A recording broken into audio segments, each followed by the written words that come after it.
During the 2014 Scottish independence referendum campaign, the nationalists always maintained that the Queen would still be Queen of Scots if the country voted yes. They argued the referendum concerned the 1707 Union of the Nations, as opposed to the 1603 Union of the Crowns. Such claims were confirmed again by UCL Professor of Government and the Constitution Robert Hazell, who told Express.co.uk, in their 2014 Independence White Paper, the SNP declared that an independent Scotland would continue to be a monarchy.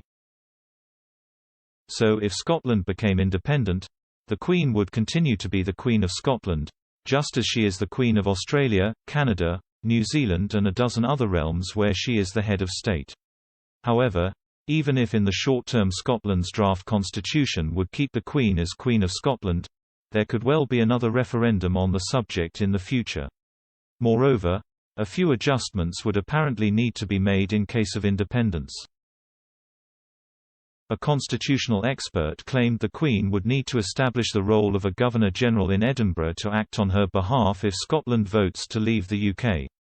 Vernon Bogdanor, Professor of Government at King's College, London, told The Guardian in 2014, "The Queen couldn't have two conflicting sources of advice from two different governments. There would have to be a Governor-General.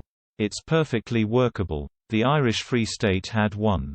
Mr. Bogdanor said the Queen's grandfather King George V appointed a Governor-General for the Irish Free State in 1922, while he remained Ireland's head of state. The actions of Governor-Generals have, in the past, proved controversial, though.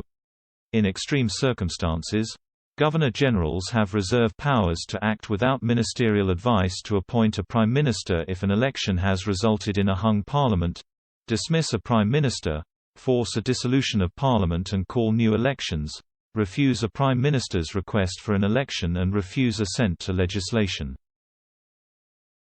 In 1975, Australia's former Governor-General, Sir John Kerr, dismissed the Australian Prime Minister Gough Whitlam, whose government had been afflicted by resignations and faced the blocking of its budget by the upper house of Parliament.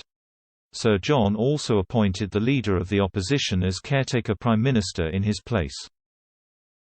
Professor Stephen Hassler, director of the Global Policy Institute in London, added, "The Governor-General was meant to be above politics, but in 1975 he got involved in politics. They never got over that.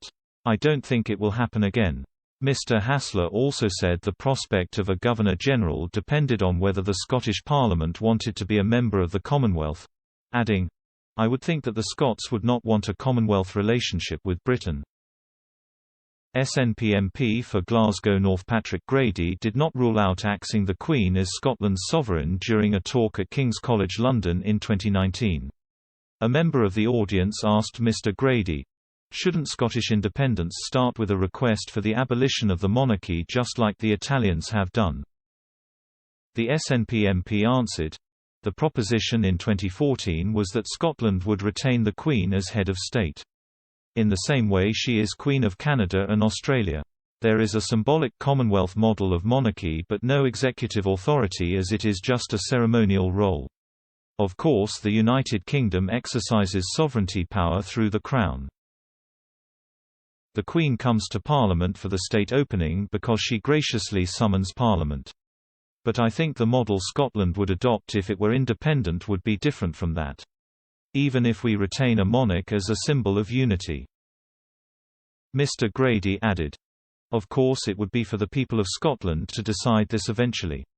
They should decide whether Scotland should be a republic or a constitutional monarchy. But it is a question people should answer after gaining independence. If the Scots decided to become a republic in the future, it would mean a huge loss for the Queen, as her links with the country are not only constitutional but also personal." Balmoral Castle in Aberdeenshire is one of the royal family's most famous residences, bought for Queen Victoria by Prince Albert. The Queen spends a week every year at Holyrood Palace in Edinburgh, the official residence of the British monarch in Scotland. Prince Charles went to boarding school in Scotland and is often seen sporting a kilt. The royal family also has Scottish titles.